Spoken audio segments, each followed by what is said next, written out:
माजी राष्ट्रपती doctor APJ Abdul Kalam यांनी गौरवलेली मानवधन सामाजिक शैक्षणिक विकास संस्था नाशिक यांचा वर्धापन दिन आणि संस्थेचे संस्थापक अध्यक्ष प्रसिद्ध साहित्यिक प्रकाश कोल्हे यांच्या प्रकाश स्पर्श या पुस्तकाचा प्रकाशन सोहळा आणि प्रकाश कोल्हे सरांचा अभिष्ट चिंतन सोहळा असा तिहेरी योग साधत गुरुदक्षिणा हॉल इथे भव्य समारंभ आयोजित करण्यात आला होता।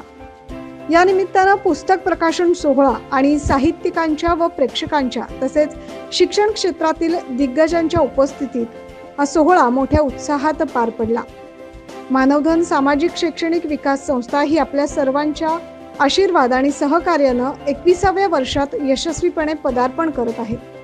त्यानिमित्तानं मानवधन संस्थेच्या 20व्या वर्धापन दिनानिमित्त 20 ज्येष्ठ साहित्यिकांचा साहित्य साधना पुरस्काराने सन्मान देखील करण्यात आला, अशी माहिती संस्थेचे संस्थापक अध्यक्ष प्रकाश कोल्हे यांनी दिली।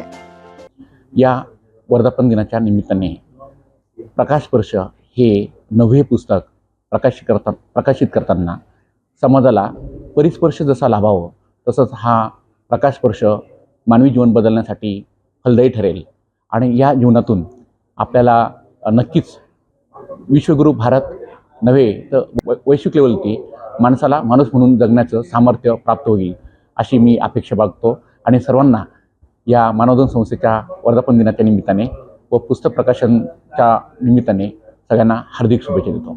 तसेच प्रकाश कोल्हे सरांचा मानवधन सामाजिक शैक्षणिक विकास संस्थेच्या वतीने देखील भव्य असा अभिष्ट चिंतन सोहळा आयोजित करण्यात आला होता।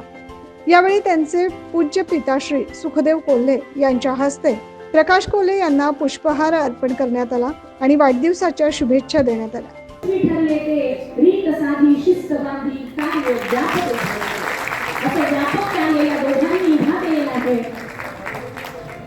कार्यक्रमाच्या सुरुवातीला सरस्वती पूजन आणि माजी राष्ट्रपती APJ अब्दुल कलाम यांच्या प्रतिमेस पुष्पहार अर्पण करून दीप प्रज्वलन करून मग कार्यक्रमाला सुरुवात करण्यात आली।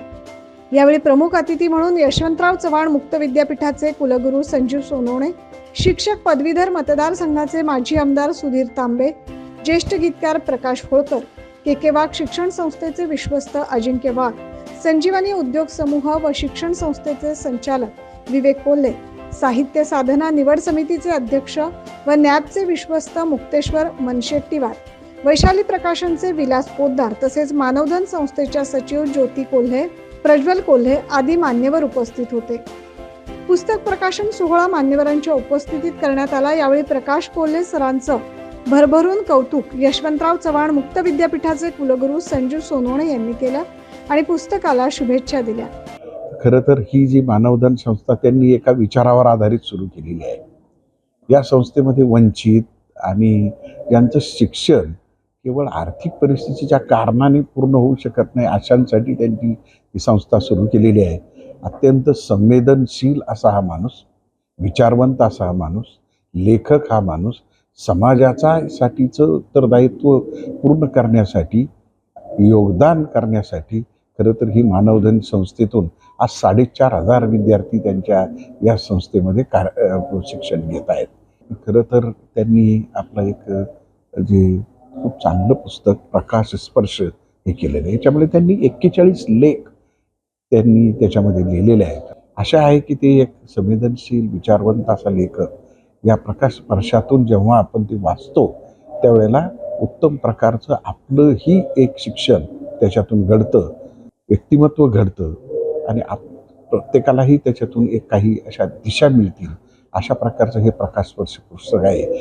प्रकाश स्पर्श हे पुस्तक म्हणजे सरस्वतीच्या चरणी 9वे पुष्प अर्पण केलंय, म्हणजेच हे त्यांचं 9वं पुस्तक आहे। या पुस्तकाला माजी आमदार सुधीर तांबे यांनी भरभरून कौतुक करत शुभेच्छा दिल्या। स्वतः प्रकाश कोल्हे हे अत्यंत संवेदनशील व्यक्तिमत्व आहे आणि शिक्षण क्षेत्रामध्ये नवनवीन प्रयोग ते करतायत। सामाजिक कामामध्ये सुद्धा खूप अग्रेसर असतात, ते लेखक देखील आहेत आणि म्हणून त्यांनी आज त्यांचं प्रकाश स्पर्श या पुस्तकाचं देखील प्रकाशन सोहळा होतोय। त्याच्यापूर्वी देखील त्यांनी अनेक पुस्तकं दिलेली आहेत। तेव्हा असं एक समाजाभिमुख असलेलं संवेदनशील व्यक्तिमत्व म्हणजे प्रकाश कोल्हे आहेत आणि ते शिक्षण क्षेत्रामध्ये, कारण समाज बदलण्याचं सर्वात प्रभावी माध्यम म्हणजे शिक्षण आहे। सामान्य माणसाच्या खऱ्या अर्थाने जर त्याला सक्षम करायचं असेल तर त्याचं सुद्धा माध्यम शिक्षण आहे. म्हणून असं या शिक्षण क्षेत्रामध्ये श्रीयुत प्रकाश कोल्हे यांनी ही जी वाटचाल सुरू केली आहे तिला 20 वर्ष पूर्ण होत आहेत. त्यांच्या या सर्व वाटचालीला मी या ठिकाणी मनापासून शुभेच्छा देतो. साहित्य व सांस्कृतिक वारसा निर्माण करून साहित्य सांस्कृतिक पटलावर साहित्याची साधना करणारे नाशिक जिल्ह्यातील 20 साहित्यिकांना शैक्षणिक व साहित्य चळवळीतील अग्रेसर असलेल्या मानवधन संस्थेच्या 20व्या वर्धापन दिनानिमित्त साहित्य साधना हा पुरस्कार प्रदान करण्यात आला. यावेळी साहित्य साधना हा पुरस्कार प्राध्यापक यशवंत पाटील, रमेश देशमुख यांचा संस्कृत भाषेच्या सेवार्थ, प्रचार व प्रसार तसेच संवर्धनासाठी विशेष योगदानाबद्दल सत्कार करण्यात आला. मानवधन संस्था ही नेहमीच गरीब, वंचित अशा शिक्षणापासून वंचित असलेल्या गरीब विद्यार्थ्यांना नेहमीच मदतीचा हात देत असते. त्यासोबतच सामाजिक कार्यात देखील मानवधन संस्थेचा नेहमीच पुढाकार असतो. त्यांच्या या कार्याला उपस्थित प्रेक्षकांनी भरभरून शुभेच्छा दिल्या. 9 न्यूज महाराष्ट्रासाठी प्रतिनिधी योगेश सोनवणे.